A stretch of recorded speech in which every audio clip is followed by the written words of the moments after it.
High বন্ধুরা, দেখো এখানে তোমার মাছের মাথা কষাচ্ছি। সব মশলা দিয়ে মাছের মাথা দিয়ে ডাল করবো। এই যে ডাল সেদ্ধ করে রেখেছি, কষানো হয়ে গেছে, ডাল দিয়ে দেবো।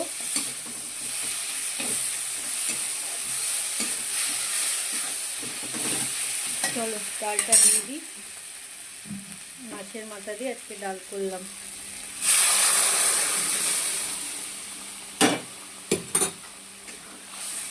কে কে ভালোবাসে মাছের মাথা দিয়ে ডাল?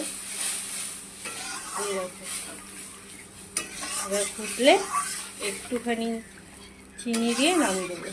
সব দেওয়া আছে। কেমন হয়েছে সবাই বলো, আর কে কে ভালোবাসো মাছের মাথা দিয়ে ডাল খেতে বলো। এবার ফুটলে নামিয়ে দেবো, অল্প একটু চিনি দিয়ে নামিয়ে দেবো। চলো আবার তোমাদের সাথে পরে দেখা হবে অন্য কোনো রান্না নিয়ে।